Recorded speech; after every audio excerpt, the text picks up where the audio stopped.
Your return to office and your forthcoming policies have been at the focus of our discussions this week.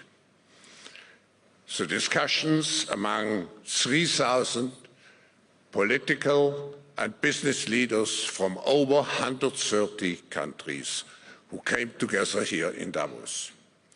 We look forward to hearing first from you and then to the follow-up discussion with business leaders, moderated by my colleague Børge Brende. Ladies and gentlemen, the President of the United States, Donald J. Trump.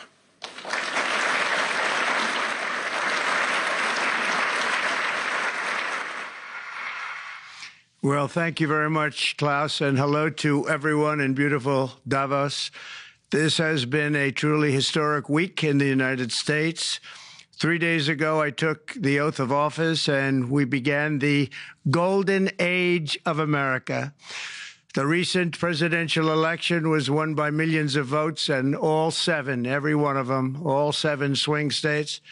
It was a massive mandate from the American people like hasn't been seen in many years, and some of the political pundits, even some of my so-called enemies, said it was the most consequential election victory in 129 years. That's quite nice. What the world has witnessed in the past 72 hours is nothing less than a revolution of common sense. Our country will soon be stronger, wealthier, and more united than ever before, and the entire planet will be more peaceful and prosperous as a result of this incredible momentum and what we're doing and going to do. My administration is acting with unprecedented speed to fix the disasters we've inherited from a totally inept group of people and to solve every single crisis facing our country. This begins with confronting the economic chaos caused by the failed policies of the last administration. Over the past 4 years, our government racked up $8 trillion in wasteful deficit spending and inflicted nation-wrecking energy restrictions, crippling regulations, and hidden taxes like never before. The result is the worst inflation crisis in modern history and sky-high interest rates for our citizens and even throughout the world. Food prices and the price of almost every other thing known to mankind went through the roof. President Biden totally lost control of what was going on in our country, but in particular with our high inflation economy and at our border. Because of these ruinous policies, total government spending this year is $1.5 trillion higher than was projected to occur when I left office just 4 years ago. Likewise, the cost of servicing the debt is more than 230% higher than was projected in 2020. The inflation rate we are inheriting remains 50% higher than the historic target. It was the highest inflation probably in the history of our country. That's why from the moment I took office, I've taken rapid action to reverse each and every one of these radical left policies that created this calamity, in particular with immigration, crime, and inflation. On day one, I signed an executive order directing every member of my cabinet to marshal all powers at their disposal to defeat inflation and reduce the cost of daily life. I imposed a federal hiring freeze, a federal regulation freeze, a foreign aid freeze, and I created the new Department of Government Efficiency. I terminated the ridiculous and incredibly wasteful Green New Deal. I call it the Green New Scam, withdrew from the one-sided Paris Climate Accord, and ended the insane and costly electric vehicle mandate. We're going to let people buy the car they want to buy. I declared a national energy emergency, and it's so important, national energy emergency to unlock the liquid gold under our feet and pave the way for rapid approvals of new energy infrastructure. The United States has the largest amount of oil and gas of any country on earth, and we're going to use it. Not only will this reduce the cost of virtually all goods and services, it'll make the United States a manufacturing superpower and the world capital of artificial intelligence and crypto. My administration has also begun the largest deregulation campaign in history, far exceeding even the record-setting efforts of my last term. In total, the Biden administration imposed $50,000 in additional regulatory costs on the average American household over the last 4 years. I have promised to eliminate 10 old regulations for every new regulation, which will soon put many thousands of dollars back in the pockets of American families. To further unleash our economy, our majorities in the House and Senate, which we also took along with the presidency, are going to pass the largest tax cut in American history, including massive tax cuts for workers and family, and big tax cuts for domestic producers and manufacturers. And we're working with the Democrats on getting an extension of the original Trump tax cuts, as you probably know, by just reading any paper. My message to every business in the world is very simple. Come make your product in America, and we will give you among the lowest taxes of any nation on earth.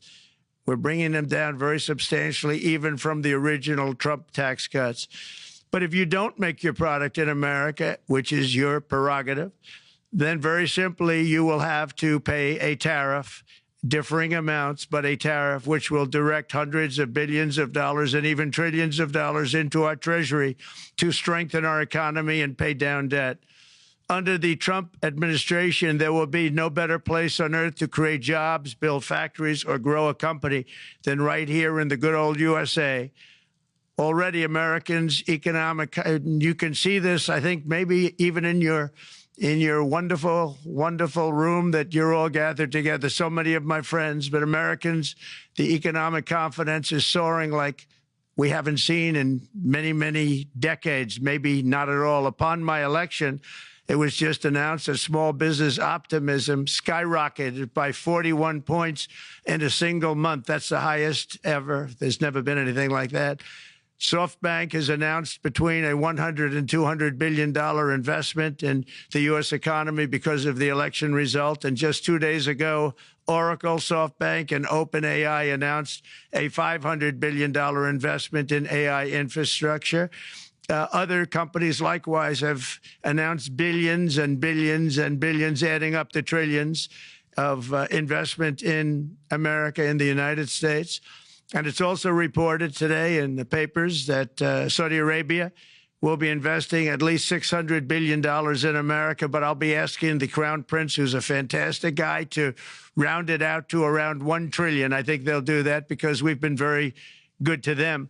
And I'm also going to ask Saudi Arabia and OPEC to bring down the cost of oil. You got to bring it down, which, frankly, I'm surprised they didn't do before the election. That didn't show a lot of love by them not doing it. I was a little surprised by that. If the price came down, the Russia-Ukraine war would end immediately.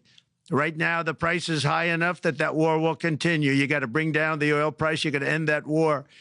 They should have done it long ago. They're very responsible, actually, to a certain extent, for what's taking place. Millions of lives are being lost.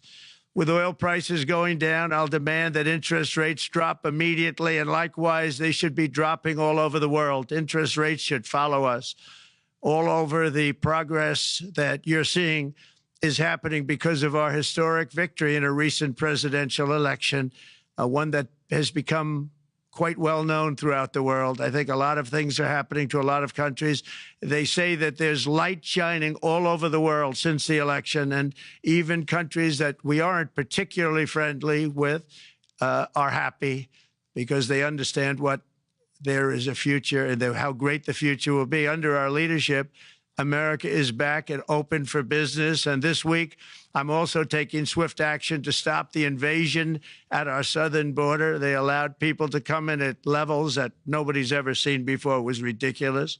I decided and declared to do, and very, very importantly, a national emergency on our border, immediately halted all entry of illegal border crossers, of which there were many, and began promptly returning the illegal trespassers back to the place from which they came.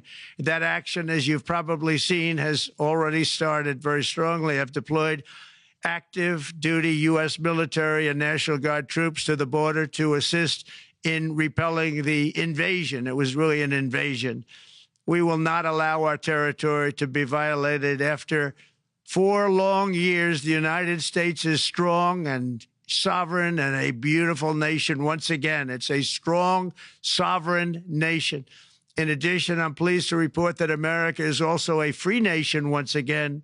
On day one, I signed an executive order to stop all government censorship. No longer will our government label the speech of our own citizens as misinformation or disinformation, which are the favorite words of censors and those who wish to stop the free exchange of ideas and, frankly, progress.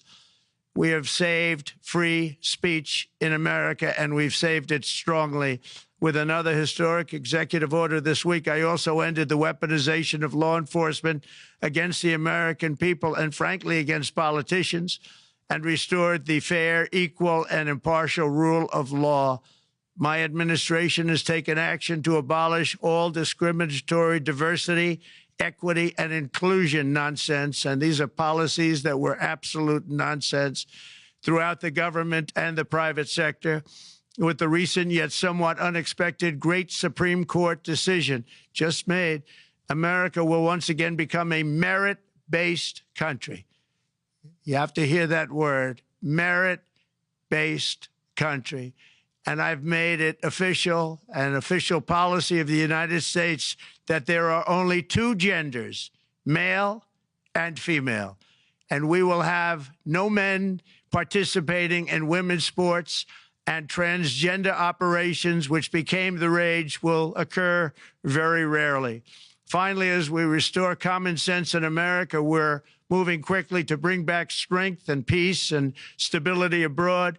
I'm also going to ask all NATO nations to increase defense spending to 5% of GDP, which is what it should have been years ago.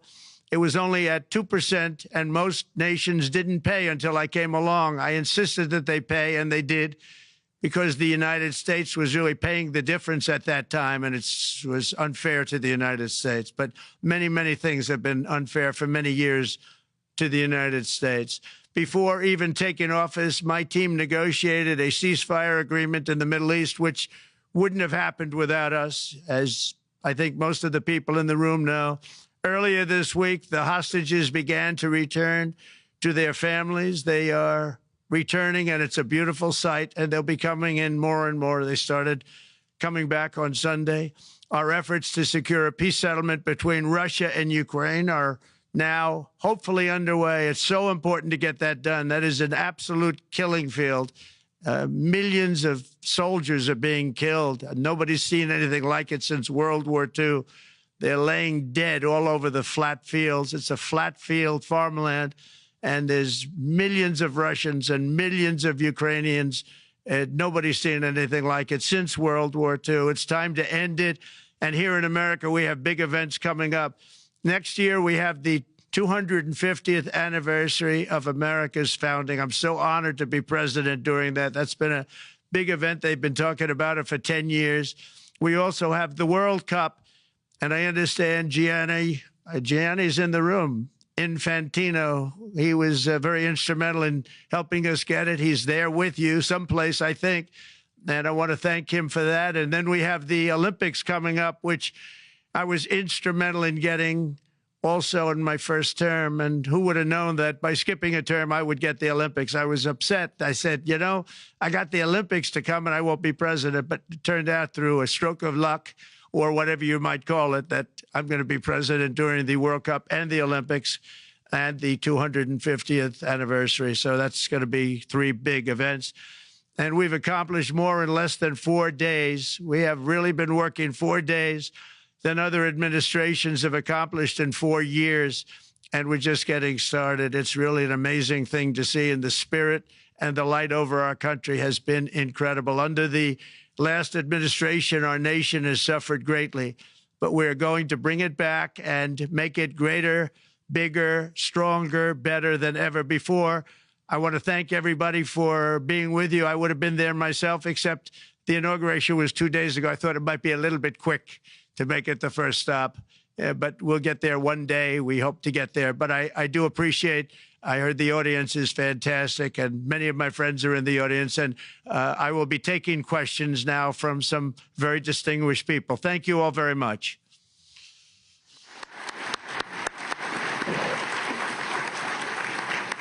Thank you. Thank you very much, Mr. President, for that very powerful speech. And I think you could hear the applause all the way from Davos to the White House. But next year it will be even better, because then you can get the applause here in Davos. So we wish you welcome to our village next year. We hope to see you. Thank you very much.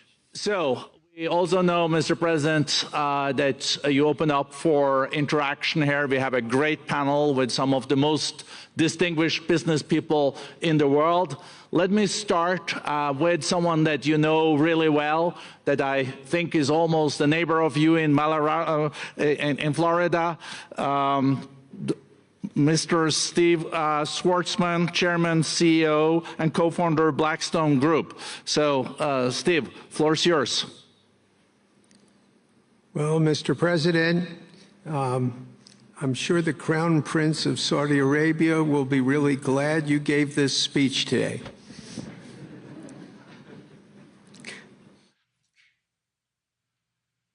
You've had the busiest 4 days that anybody can imagine, and congratulations for that. My question is about some of the things I've observed here at Davos. It's a terrific forum. I've met lots of people, as usual. I think I've been here 30 years. And a lot of the European business people have expressed enormous frustration with the regulatory regime in the EU. And they attribute slower growth rates here because of numerous factors, but especially because of regulations. And you've taken a completely different approach in this area. And if you could explain the theory of what you're doing, how you're going to do it, and what you expect the outcome to be, I'd appreciate it. Well, thank you very much, and congratulations, Steve. You're a friend of mine, but on a great career. You have had an amazing career, and it continues. I just want to congratulate you. Very inspirational to a lot of people. I want to talk about the EU, because you mentioned specifically that I've also had a lot of friends and leaders of countries. I've gotten to know them all my first term and a little bit during this period of 4 years, and know them well, like them a lot, but they're very frustrated because of the time everything seems to take to get approved, environmental impact statements for things that you shouldn't even have to do that, and many, many other ways that it takes. And I'm going to give you a quick little example. In the private life, my beautiful private life, before I had all these things happening, the world is a little different. I had a nice, simple life. You knew that. But when I had that simple life, I did projects. And I had a big project in Ireland. And it had to get approval on something that would have made it even better. And I got the approval from Ireland in a period of a week. And it was a very, very, very efficient, good approval. And they informed me, though, the problem is you're going to have to get it from the EU, and we think that'll take 5 to 6 years. And I said, you have to be kidding. And this was before politics. And I said, wait a minute, it's not that important. I don't want to go 5 or 6 years, but it would have been a big investment. It would have been nice, and it would have been good for the project. And I sent the people to the EU to see if they could speed it up, and basically it was a 5 or 6 year wait just to get a simple approval that Ireland gave me in a period of literally not much more than a week. And I realized right then, that was the first time I really was involved with the EU, but I realized right then that's a problem, and I didn't even bother applying to do it. Or if I did, I pulled it very quickly. I have to be very accurate because I don't want to be criticized. He did apply, actually. No, I want to be very accurate. So I don't think I did, but if I did, I pulled it very quickly. It was just something you couldn't wait 5 years or 6 years to get an approval. So a lot of, in a very big business sense, a lot of people are claiming that's the problem. From the standpoint of America, the EU treats us very, very unfairly, very badly. They have a large tax that we know about, and a VAT tax, and it's a very substantial one. They don't take essentially don't take our farm products, and they don't take our cars, yet they send cars to us by the millions.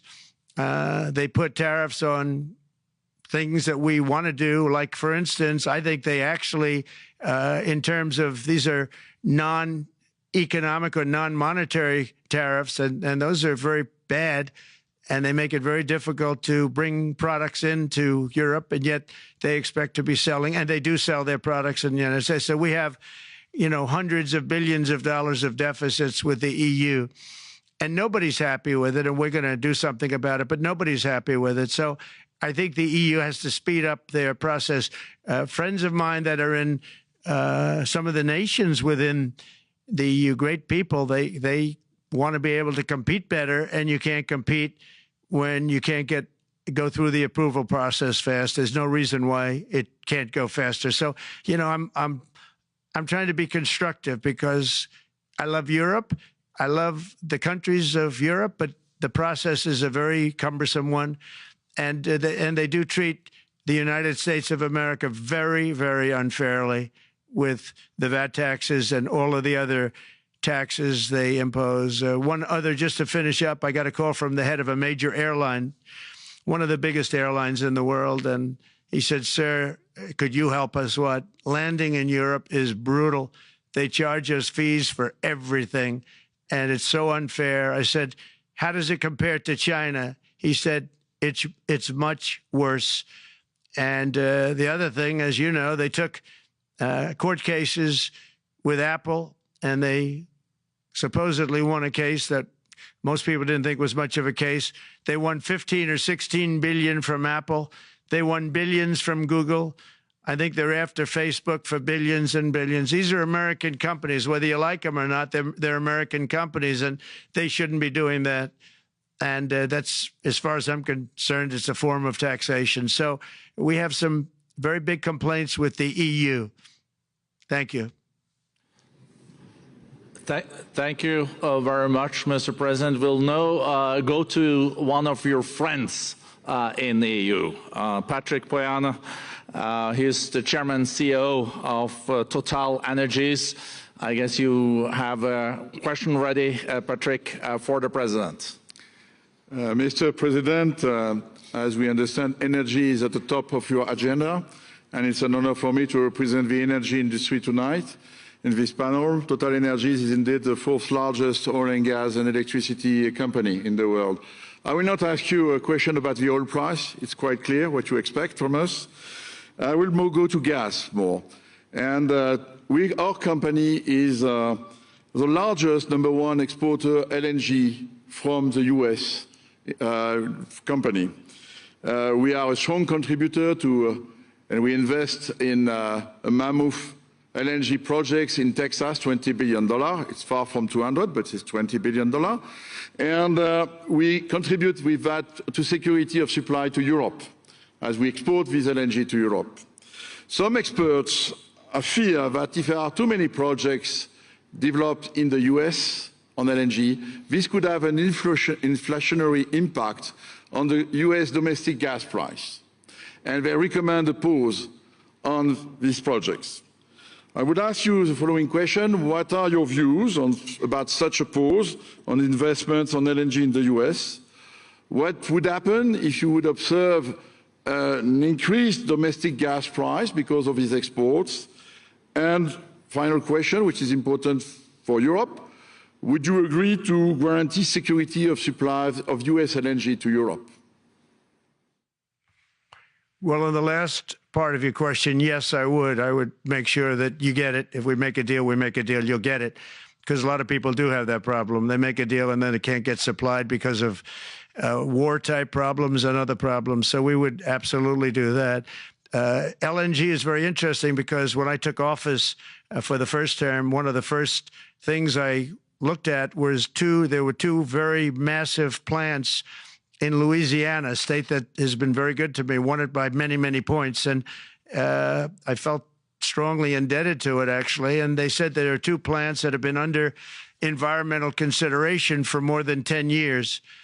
And they were costing, as you say, you know how expensive those plants are, but they were costing like 12 billion and I think 14 or 15 billion, but they couldn't get their permits. They were in review for years, many, many years, like a decade or more. And I said, so ridiculous. I know so much about that because in the construction industry, I had to go through it too, but I got good at it after a while.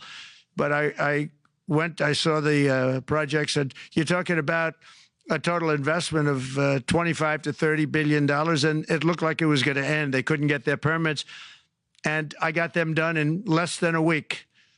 It was done, completed. In fact, when they called them to announce that it was done, the countries, largely countries, Japan was involved and another country and some very big investors, they couldn't believe it. They actually couldn't believe it. And I said, just do yourself one favor. Don't pay any consultants, because the only one that got it done was me. I got it done because it was the right thing to do for the U.S. and for the world, but the consultants had nothing to do with it. You know, the consultants go in and they say, give us millions of dollars because Trump did it. Nobody called me about it. I just heard it was a problem for years. And I got it done because it was the right thing to do for the U.S. and the right thing to do for beyond. It had to do with energy, very important. So I think it's very important. I think I disagree with one. I think the more that you do, the lower the price is going to go. And what I'd like to see is rapid approvals. We're going to give very rapid approvals in the United States, like with the AI plants, talking to many people want to build them.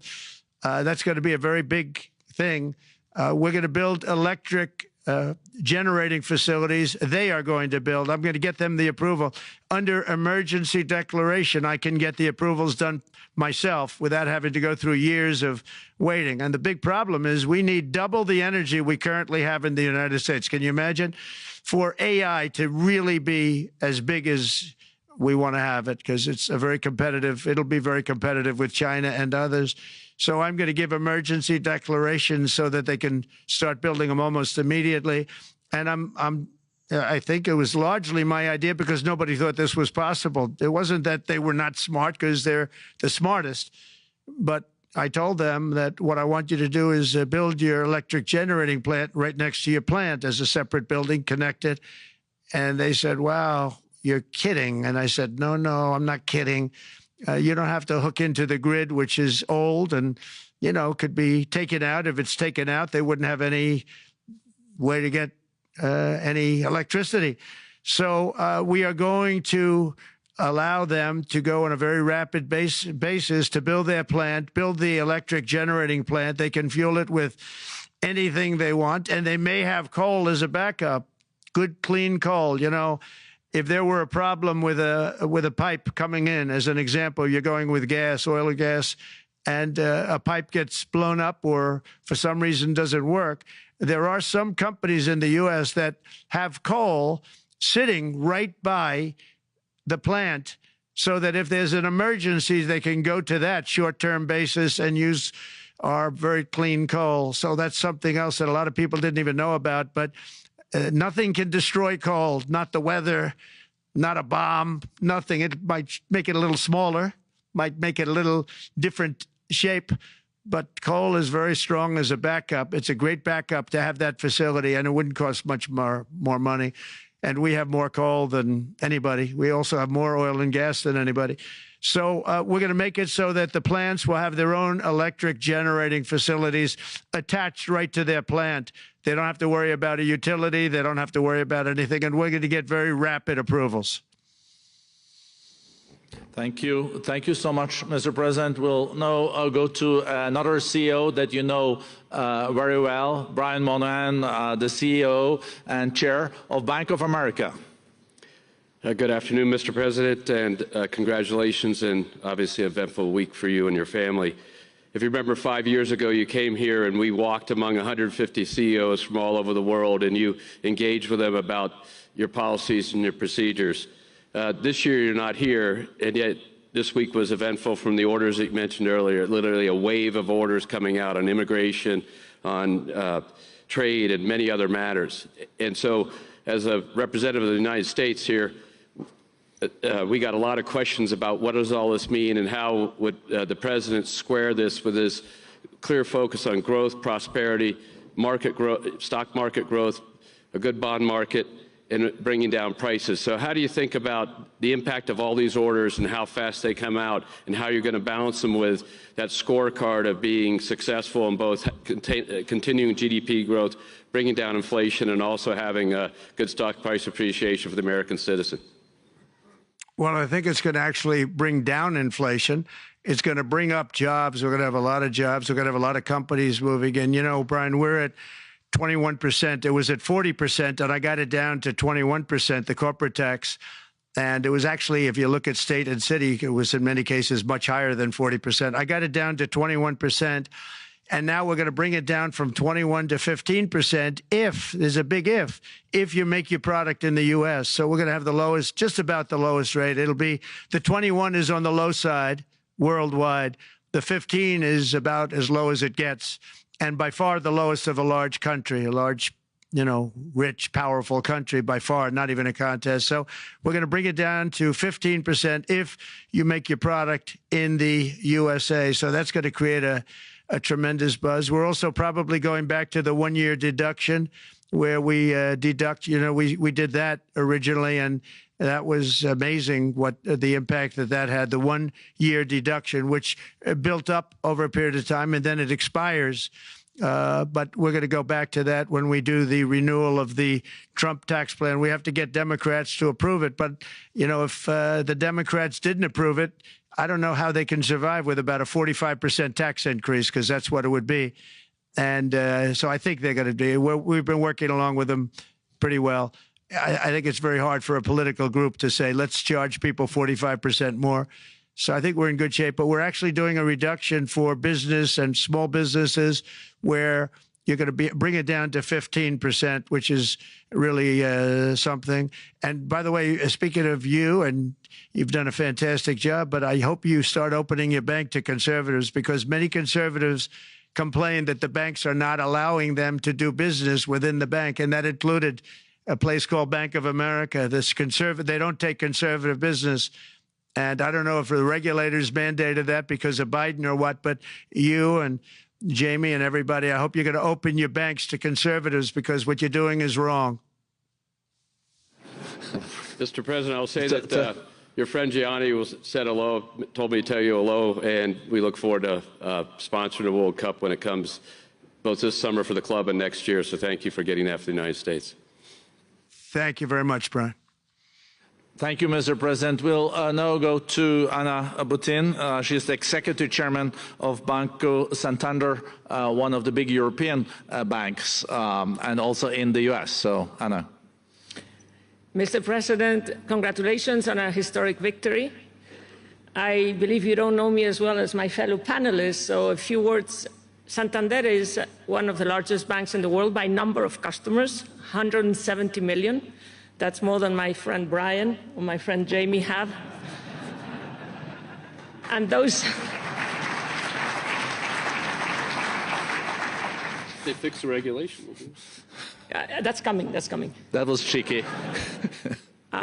We're a big investor in the United States. We have many million customers, 12,000 employees. We're one of the largest auto lenders. And we recently launched a fully digital bank called Open Bank. We strongly believe banks have a pivotal role in the economy, and we can accelerate growth and help many more customers. That's what we're doing in the United States. So, as Brian pointed out, we very much welcome your focus on deregulation and reducing bureaucracy. So my question is, what are your priorities in this regard, and how fast is this going to happen? Thank you very much. I think it's going to, thank you and congratulations. I know very much about your bank, and you've done a fantastic job. Congratulations.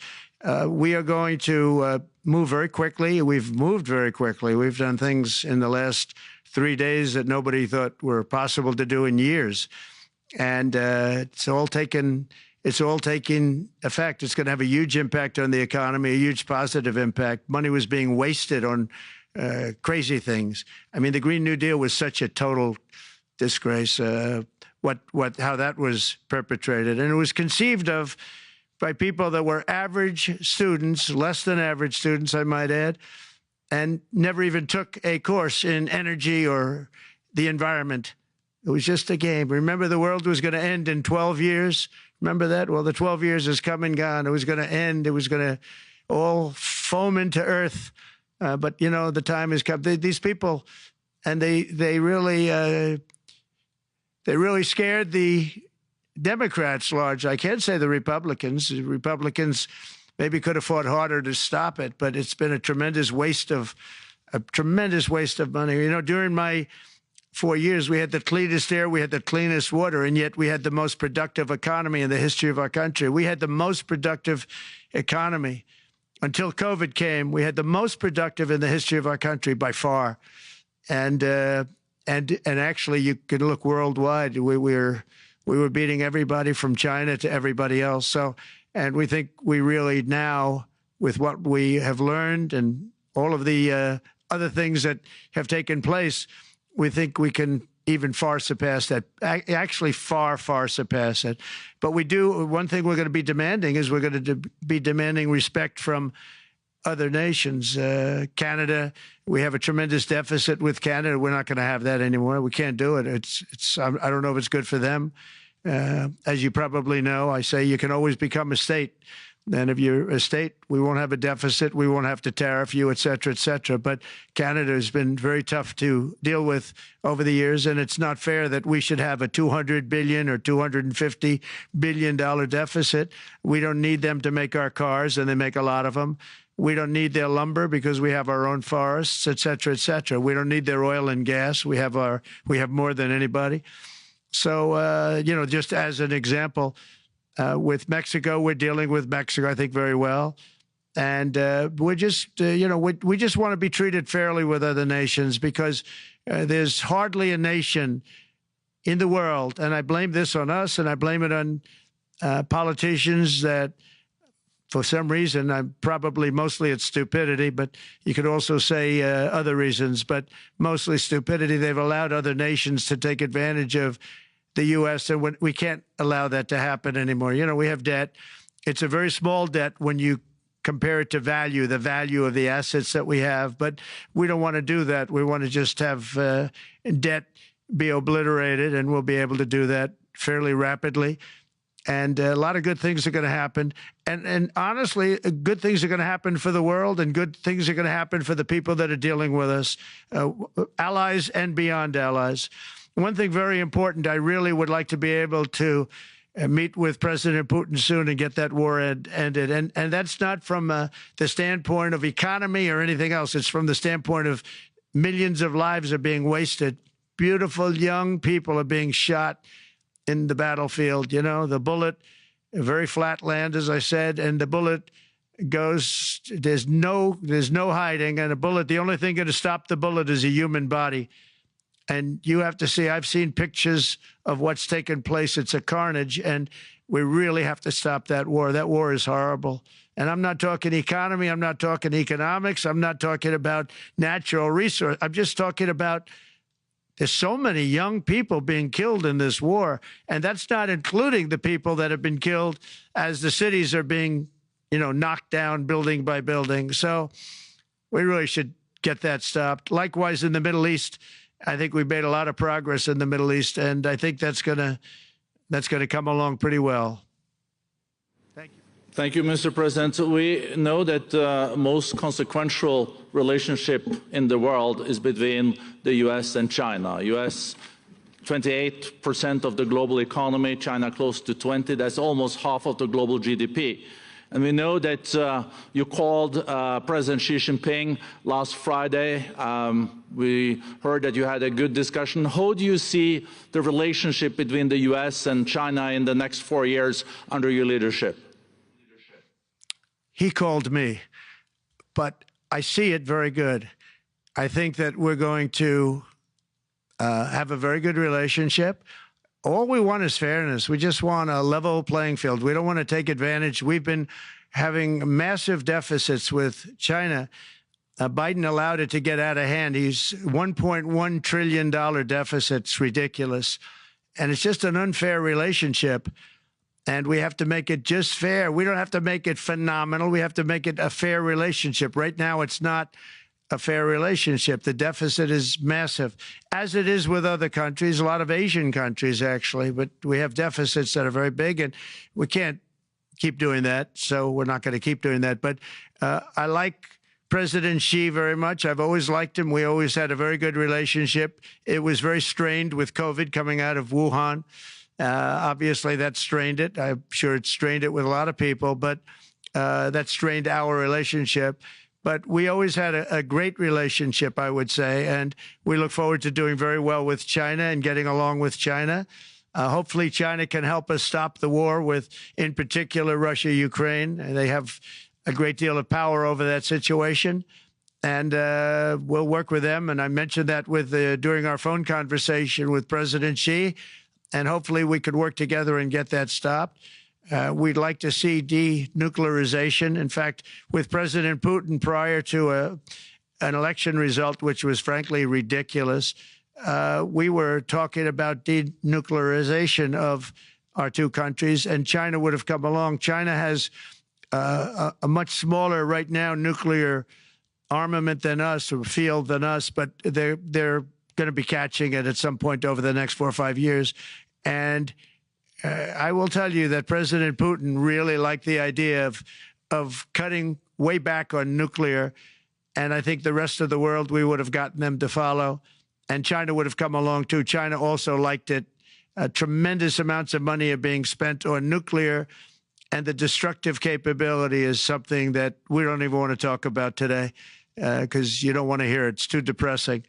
So we want to see if we can denuclearize, and I think that's very possible. And I can tell you that President Putin wanted to do it. He and I wanted to do it. We had a good conversation with China. They would have been involved, and that would have been an unbelievable thing for the planet. Mr. President, when you're back here in Davos next year, will there be then a peace agreement with Ukraine and Russia by then? Well, you're going to have to ask Russia. Ukraine is ready to make a deal. Just so you understand, this is a war that should have never started. If I were president, it would never have started. This is a war that should have never, ever been started. And it wasn't started during there was never even talk about it. I knew that it was the apple of President Putin's eye, but I also knew that there was no way he was going in, and he wasn't going to go in. And then when I was out, bad things happened, bad things were said, a lot of stupidity all around, and you end up with what you have. Now you have all these bombed out cities. They look like demolition sites with many people killed. I think the thing that you'll see about Ukraine is that far more people have died than is being reported. And I've seen that. But far, far more people have died. When you look at a city that's become a demolition site where big buildings have been collapsed by missiles hitting them and everything else, and they say one person was slightly injured. No, many people were killed. Those are big buildings. I was surprised at how that was my business. These are buildings that go 2 and 3 blocks long. They're 20 stories high. They're big, powerful buildings, and they were knocked down, and there were a lot of people in those buildings. That announced that 2 people were injured. That's not true. So I think you're going to find that there were many more people killed in Ukraine in the Ukraine war than anybody has any idea. But if you look now, so many of the people being killed are soldiers just facing each other with guns, rifles, and drones, the new form of warfare, drones. And it's a very sad thing to see. And when you see pictures of the fields that I see, nobody wants to see it. You'll never be the same. Thank you very much, Mr. President, on behalf of all the 3,000 participants here in Davos. We really underline that joining us the third day in your presidency, live taking questions here is so appreciated, and we are already ready for receiving you next year in person. So thank you very much, and all the best from Davos. Thank you. Thank you very much. Thank you.